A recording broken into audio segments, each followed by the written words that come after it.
Hello, and welcome to the Hamumu Halloween Home Horror Hoedown. The podcast where we watch 31 horror movies throughout the hallowed month of October. Ranging from the critically acclaimed to film school projects gone gruesomely awry. And we take them all way too seriously.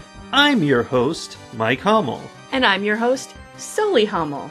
Now warning, we use a ghoulish number of spoilers, so watch the movies first. Second warning, we don't know anything about anything, so don't take us seriously while we take these movies seriously.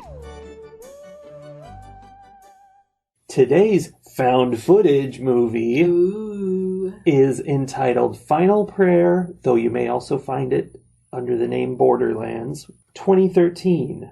In this movie, several dudes from the Vatican and their tech guy, who likes to use the word dude, come out to a little church somewhere out in the boonies because of reports of a miracle there, and it's their job to investigate miracles. And turns out not so much miracles as evil is happening, I guess, and found footage ensues in which people die.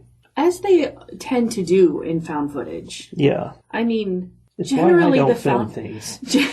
Is that why? Yeah.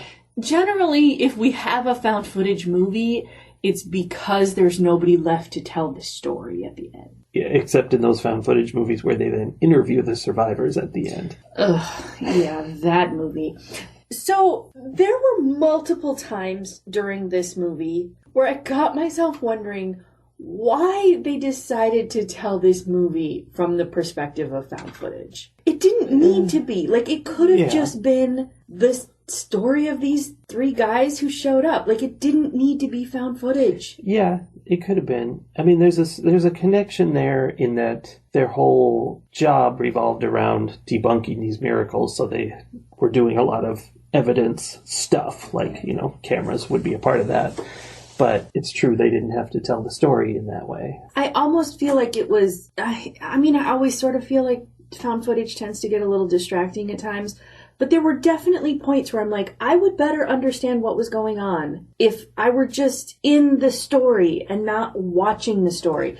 Oh, well, that is a weird thing about this movie where they weren't just running around with cameras. The main guys wore little cameras on their heads, so it was pretty much a first-person movie, except when it showed security camera footage. Right. Which was a little distracting and weird. It is. It is very weird. And it was one of the most obvious examples to me of how found footage is distancing. That's something that I have to watch for when I'm writing, and something that comes up when I do critiques for people is, you know, you use language and you use phrasing that puts distance between the reader and the story. And often movies don't have that problem because you're directly watching it. But when you have a found footage film, you're watching something that was watching. Like, it's just distance that in this particular case did not feel necessary to me. Yeah, so even though what we're basically doing is looking out the eyes of the characters in this movie, since the cameras are right there on their heads, that's more distancing than if a camera was just sitting back watching them have a conversation. Right. We're trained when watching movies to kind of forget the fact that we're looking at something and we just get engrossed in the story, at least when it's done well. And in this case, there were so many scenes where they were just in their little hut that they were renting and talking to each other. That didn't need to be found footage. Yeah. I mean, I guess it did in the sense, like I said at the beginning, there was nobody left to tell this story. In lots of cases, the characters aren't telling the story when you watch a movie. If it was a normal movie, who cares? It doesn't matter. I feel like it could have been a blend. It could have easily been a regular movie where they sometimes looked at footage that they either, what's his name, Father Krellick, the priest who worked at that parish, or the Vatican dudes. Like, they could have recorded things and then looked at them. That's fine. Yeah, they could have. Like in the Ethan Hawke movie. Sinister. Yeah. Sinister combined found footage with regular footage. I mean, nicely. Tons of movies will cut to, like, a shot from a security camera, and it's just part of the movie, and it's fine. Yeah, it was actually weird that they installed a bunch of security cameras at the house they were staying at. that didn't factor in any way. I thought there was going to be a whole thing where there was a ghost haunting the church and somehow it followed them home. But right. No. But no, the only reason they did that was because somebody had decided this needed to be a found footage movie, which meant that they had to have some way of having footage of the parts that weren't on camera. It's dumb. Yeah, this movie begins with the installation of those cameras at the guest house, or whatever, the cottage they're staying in. And when I see that happen in found footage, I get so excited. I'm like, oh, they're putting cameras everywhere. I know. We're going to be seeing this. And then, you know what? In this movie, they do the thing where a bunch of stuff happens throughout the day, and then they all go to bed. And then to show the passage of night, they'll show a few shots from the various security cameras. And you sit there waiting for something to happen, and it never did. No, it was one of those ones where, Poltergeist, I like that. I wanted to see something happening. I love when it's, a matter of, ooh, did you notice that? Yeah. Ooh. Uh-huh. If it doesn't happen, then you're just staring intently at nothing. That's annoying. Well, that was a question I had noted down for you, was when they showed these security camera shots and nothing happened, was that boring or was it building tension since something could happen at any time? If it had built up to something happening, it would have been building tension. But since it became very obvious that nothing was going to happen in those cottage shots, it just became boring. Like, things did happen in the nighttime shots at the church. That was interesting. True. However, I will argue that the things that happened were not interesting. That is also true. Okay, so it was interesting that something was happening, but then it was disappointing that the something that happened was not that interesting. That one felt like it was getting somewhere, like something was going to happen, but the most it ever did was stuff fell over or there was a crying baby noise. And it was like, that's step one. Now we need a dark shadow in the corner, right. I need to see the demon baby. Also, when those things were happening, I was watching and I'm like, oh, you couldn't see, but in my mind's eye, I'm like, oh, because of the way the shadows are and the way the lighting is set up, I can see that that's the place that the guy who's pushing the thing is clearly hiding. Like, it was bizarre that I felt so strongly that I could see how it was being done, even though you couldn't see anything. Yeah. And the best shots like that are the ones where afterwards you go, how did they even do that? Yeah, that's you cool. know? That makes me think of Host, where all the cupboard doors would open up. Yeah. And at that point I was like, what? How? How are they doing it? That was exciting. Yeah. That brings me to my big problem with the movie, just overall, is that it never amounted to anything. What happens in the end of the movie is interesting in that, like, whoa, that is kind of shocking and whatever. But there's not a big adventure to it. There's no... I mean, when I say it's interesting, it wasn't interesting. What was interesting about it was that it was very much like an Exorcist kind of movie up until like the last, 4 minutes of the movie. And then suddenly it took this weird Lovecraftian twist. Well, yeah, and it was this whole thing... it turned into the tunnel where they're going down long, long tunnels that kept getting tighter and tighter. And that was like, oh, this is building up. And then the tunnel was the sphincter of Satan. Or, something. I mean, really, it was a mouth. Or was it? A throat, because they ended up being digested. Like that. Spoilers, that's the twist ending. Yeah. But... yeah, somehow they ended up... The tunnel turned into a mouth. You didn't see that happening. Yeah, it's just that suddenly the rock walls were clearly squishy. Not rock anymore. Yeah, and then it closed up behind them and they were trapped. Yeah, then they got dissolved. And it was very unclear to me whether this was Satan, a demon sort of thing, or they kept talking about how that site had been the site of like pagan religions prior to the Catholic Church being built there, and in fact found some like writings by somebody from some past religious leader from that area talking about how when we build these Catholic churches here, you don't even build a new church, you just take the building that they were already using and remove these parts and then put an altar in, and like how to renovate a pagan church into a Catholic church, basically. Which, I mean, I feel like a lot of the Catholic Church was taking those pagan beliefs and like morphing them so that the people who believe them would kind of trickle along behind. Trickle down religion. Yes. But it wasn't clear at the end, was the original pagan religion worshipping some like monster that lived, like some actual physical deity monster that lived under the earth? I think that was the gist. Like, they're like, we're getting down under the hill, and it turns out the hill is a monster. That they originally fed babies to? Yeah, there was a drawing on a wall somewhere that they interpreted as, oh, it's an altar. And I was like, it's interesting because it's like there's a guy dropping babies down a chute. And that turned out to be the reality of it. I think that was kind of a twist. Okay, they found that like... Oh, yes. Like thing, it was like a stone pedestal, like waist high, and it had, like a spirally shape going toward the center. Yeah. And that's what I thought that picture was. And then showing that there was tubing. Because at first I had thought it was like a baptismal font. But after I saw the etching on the wall, I was like, oh, that's, and they said it was a sacrificial altar. I'm like, oh, that's where they drained the babies, and could be it drains down into the belly of the beast.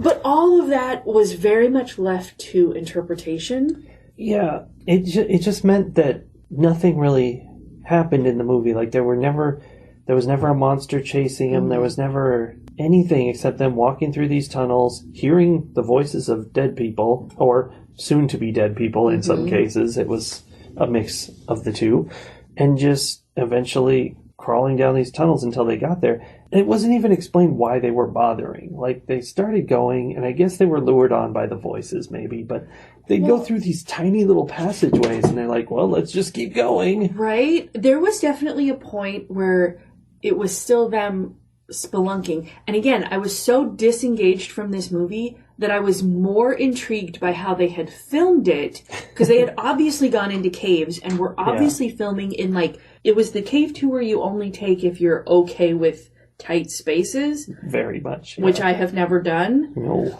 So I was like sitting there going, wow, I wonder, like, did they have to pay? How much does it cost to rent out an entire cave for filming? Like, those were the thoughts going through my head rather than any kind of caring. I even made the note. I'm like, I am not invested in this story at all. Like, I do not care what happens to these people in this cave. Yeah, I agree. There's the part earlier where it seemed like this movie was going to become a found footage movie about ghosts and stuff. Right? When it was a fun little, it's just a dumb little trick. He goes out to a graveyard and his eyes kind of pass over a gravestone, which has his name on it. And he hears a bird and looks over at where the bird is, puts his head back at the gravestone, and it's not his anymore. And it had the same thing where I'm like, oh, I can see them going and quickly swapping out that gravestone while his head is turned.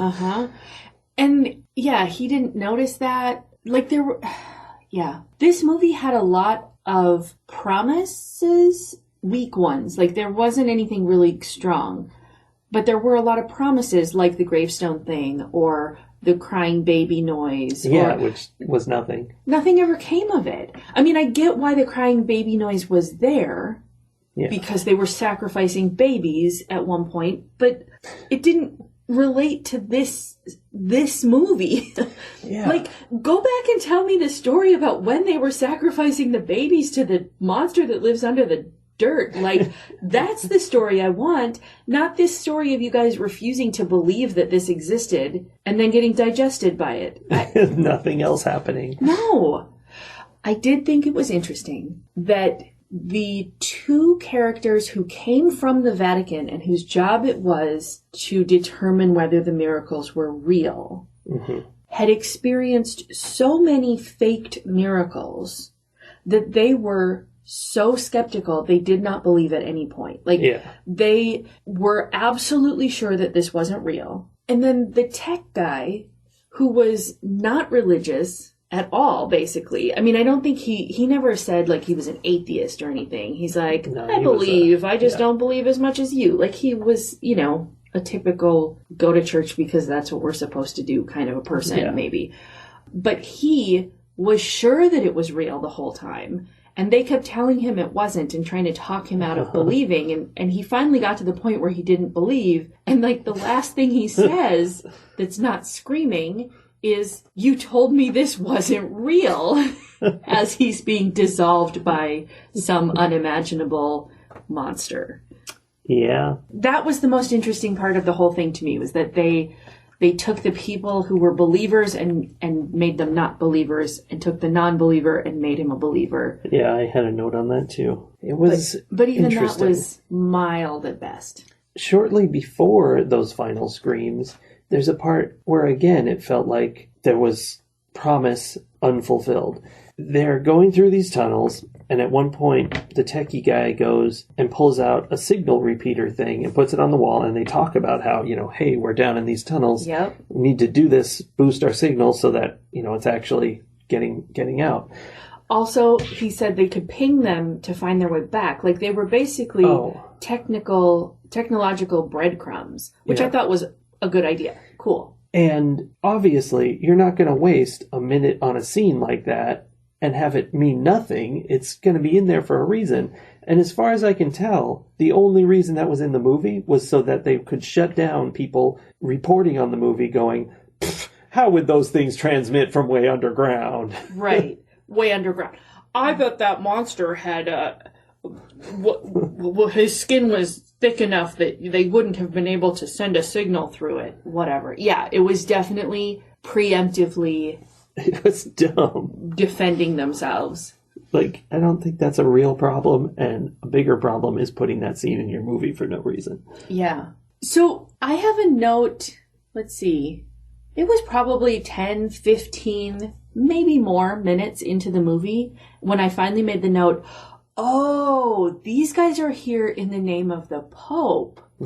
Like, I had no idea what was going on for a significant period of time. Like, they're driving through this town. They're clearly antagonistic toward each other. Yeah, they were. I was like, what is happening? Where are we going? What are we doing? Who are you guys? And it was longer than it should have been. Yeah, I think that's fair. I should have known who they were and what we were doing within the first few minutes of the movie. One thing from that beginning part, though, where I was trying to figure out what was going on, they drove through, like, the main street of this little village. Yeah. And they saw a fish market, a laundry, and a pub, or something like that.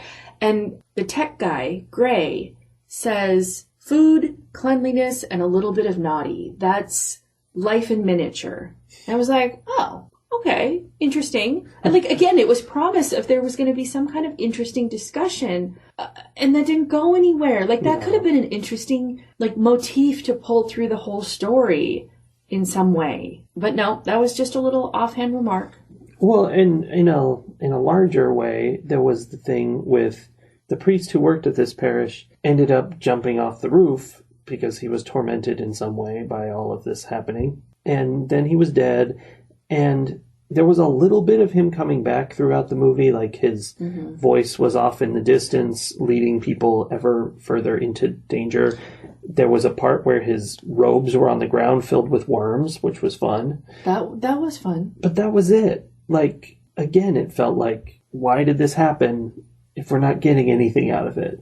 Yeah. Question. Had we not had subtitles on that informed us that it was the priest's voice, would you have known that? Probably not. I don't think I would have. I don't think it was distinctive enough that I would have been like, oh, that's that guy. He's back. I just was like, oh, there's that voice that's in the church again. And that has been there since before he died. Yeah, I mean, there were voices, so clearly they weren't him beforehand. I don't know. Yeah. At one point, Gray, the non-religious guy, and Deacon, the religious guy. Yes. Father Deacon. Father Deacon. Of all the names they could have chosen. Yeah, I was confused. They were having a discussion about religion, and I don't remember exactly how it all started, but Gray says if it comes down to a fight between believing something that's there, he was referring to the pagan religion of they worshipped, because he had talked about, they worship the sun and the moon and trees and, whatever. Things that really exist. Yeah.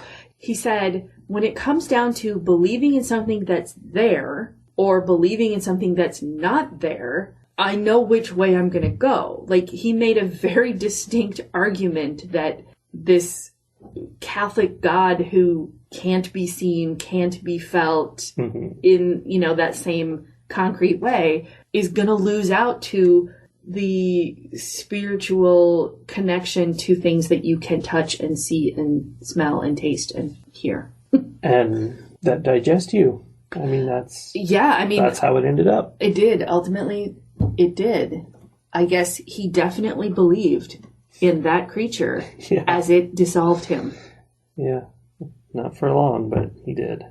But even then, I'm not sure. I feel like we could shoehorn that idea into this ending, but it's not there. Well, I think it was there in the sense that they put those words in there to connect with the fact that this was a real physical entity and not a haunting, even though there were a million haunting things going on. Yeah. Like the worms in the robe and the switching of the gravestone, that's all magic. That's not a monster under the ground. Well, I think the idea was that the monster was godlike in some way. Yeah, it was doing these things, sure. Yeah. But what I'm saying is I would have liked... So if I were going to punch this up and edit it and be okay, here's where we need to go, I would say there are some pretty interesting thematic ideas that they've brought in that they need to pick one and then do something with it. And in this case, that idea of the God that's there and the God that's not, Deacon believed. I don't think that Deacon or even Amadon, the other Vatican representative, I don't think either one of them were really struggling with their faith in this movie. But if at the end there had been some where is this the best movie ever? Absolutely not. But I was just going to say, if there had been some way that he continued to believe in his God who wasn't there, even as he was being destroyed by a God that was, and I realized the last things we hear is Father Deacon reciting the Lord's Prayer. Yeah. So he did continue to believe in his invisible God as he was being dissolved by a concrete God. Literally. Right? So I don't know. So basically they did exactly what I wanted them to do, but they did it so poorly that I didn't realize they had done it until I started to pick it apart. Well, now that you mention that, that's sort of, there's probably nothing to this, but Mark Amadon, the other priest, he made an explicit explanation that he did not believe. Not so much that he didn't believe in God, but he's like, I've been doing this forever. None of it's real. In fact, he said some really ridiculous things for a priest. He was like, what, just because we're in the church, we're supposed to believe in magic? And he listed off magical stuff. Yes, the thing that I wrote down was that Amadon wanted the church to get rid of medieval superstitions. Yes. He basically was like, miracles are from before we knew better. Yeah, I agree. But that is incompatible with his religion. He listed off a bunch of things, and he's like, all that stuff about God, forget that part. Right. Yeah, so... But then, at the end of the movie, he is somewhere down in those tunnels ahead of them, and they see him, and he doesn't possibly get eaten. Possibly. I don't know. I mean, we never see him again. But it's a weird distinction between him and the others. See, here again is where limiting themselves by making it a found footage movie means that they couldn't address those things. Yeah. What if we had gotten to see that his more concrete belief system led him to decide, you know what? I'm going to believe in the thing that's in front of me. And then he survives. Yeah. And then Father Deacon is like, I'm going to believe that whatever happens to me is what was supposed to happen to me because my God, I can't see, wanted it to happen. Like, whatever. I'm not even saying make a point that one of them is wrong or one of them is right, but just that there was some kind of differentiation. Yeah. I feel like the Mark Amadon character did not need to be in this movie. Probably he was not. pointless. And then they brought in Father Calvino at the end, who was, I mean, I guess he was there for some exposition. He showed them the symbol, which we had already seen, and was like, we don't know the name of this thing, we just know it by this symbol. Hey, the symbol is a mouth. It's like a worm, a sandworm's mouth. It is. I didn't get it until I was looking at your notes over there. I drew a picture of it. Thank you. I didn't get it either, even though I drew a picture of it. Yeah, it's a little cartoon mouth going mom, mom, mom. With 3 little triangle teeth. So I have a ridiculous quote. Okay, I like those. And I have a question. I will start with the ridiculous quote, where at one point, Gray, who is fed up with the whole situation, says, Dan Brown was right about you lot. Yeah. That was good. There was another part where he said something and he was like, this and this, this priest does this or this, whatever, some complex Vatican thing. And the techie guy was like, you don't have to tell me. I read the Da Vinci Code. Right? This has all been explained to me. Okay. So my question, going back to the found footage thing, they avoided the problem of having to actually show us anything scary, which sometimes is very useful. Like, we have criticized other movies for too quickly showing us what we're supposed to be afraid of and letting us realize, oh, I'm not afraid of that. So they avoided that problem by having the cameras go glitchy anytime there was something to be seen. So my question is, was that effective? Was that a good idea, first of all? Does that work?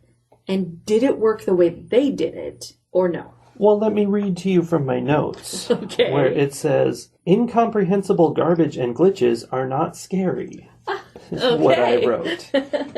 I mean, they took, I like when things kind of sketch out a little bit, so you're like, oh, here's the presence of something supernatural affecting our equipment. But not to where it just ruins it. And that's what happened, was the big miracle footage they were given was like some stuff was rattling on the table and, whoa, how's that happening? I think the priest was bleeding from his nose or something. Yeah. And then it all just went super glitchy and you couldn't see anything. And they're like, okay, that's quite a miracle. And it's like you've ruined it. There's nothing there. Honestly, it was glitchy enough in that initial video, at the part where anything was actually happening, that I was like, why did they even send anybody to investigate this? Like, why did they not send back a letter on Vatican stationery saying, like, thank you very much for your submission, but we will be passing on this one? Yeah, it's like a real world audition tape. Yeah. There's actually an interesting part at the end where they're, going through dark tunnels and it's all kind of black and white and whatever. It's hard to see because of that. And it was like glitching at the edges of it. It was a weird effect. It was like stretching like molasses. And I have seen that happen with footage where it's really dark and it can't quite really figure out how to show things. But it was, I don't know. I didn't like it. I didn't like it either. And I feel like they were just relying on that to be scary. And what does it even mean? You're supposed to be afraid of the fact their cameras don't work. Woo. It's terrifying. I mean, if you were a sound or video guy, you might be afraid of that. Yeah. It didn't seem like he was, though. No, it didn't. The most interesting note I have down here, I don't know when I wrote it, except it's clearly very close to the end. And the note is, shocking revelation of exactly what I expected. I don't know what I'm referring to there, but it does fit in with the kinds of things in this movie. Yes. Yes. My next note is crawled into Satan's rectum. The end. That is a pretty good summary. My last 2 notes are, the problem is that I feel no investment, and then they are in a monster. That's it. It was over. Okay. So it's time.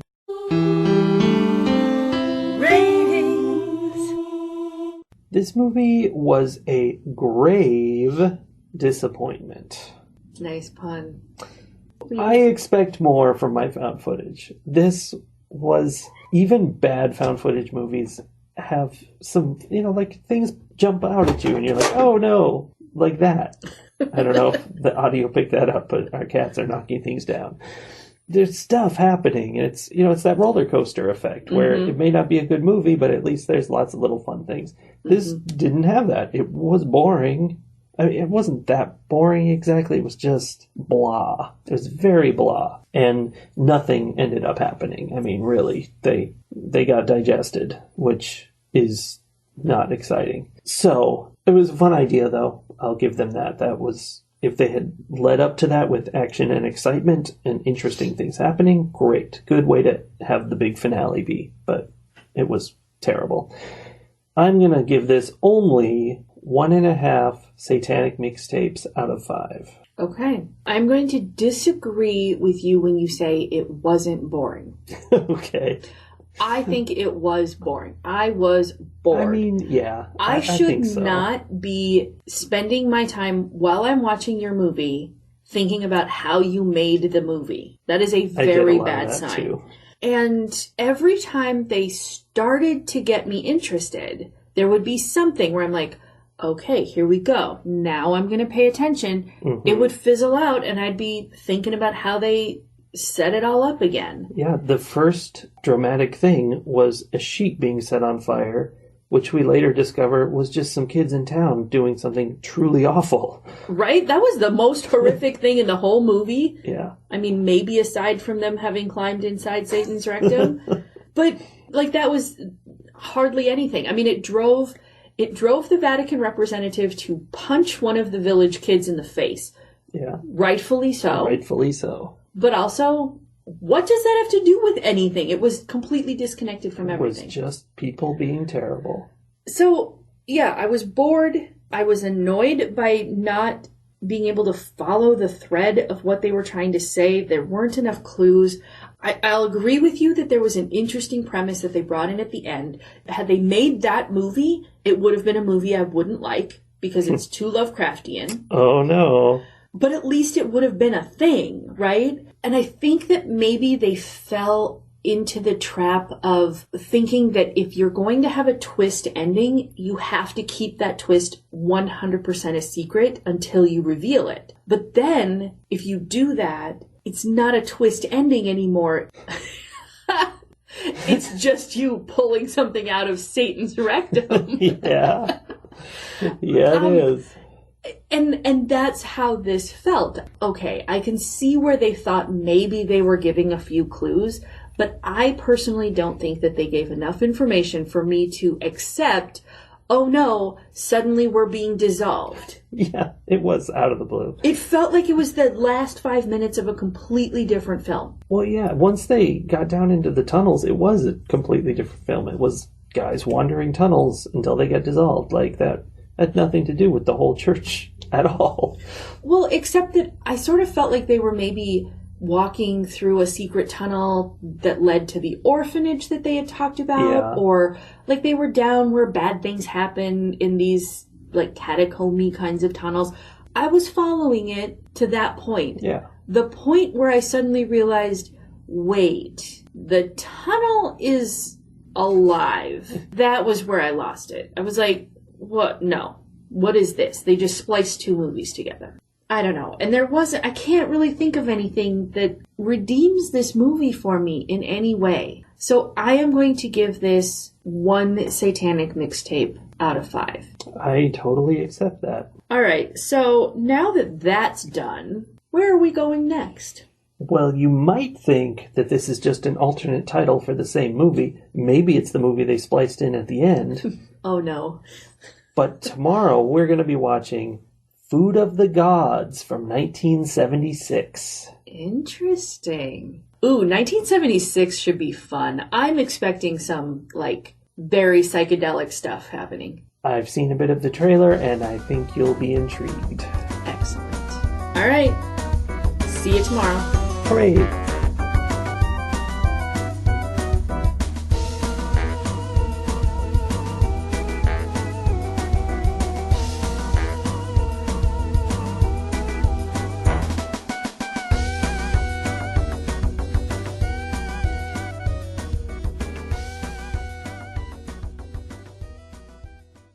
I have things to say. Does it sound like I'm saying things?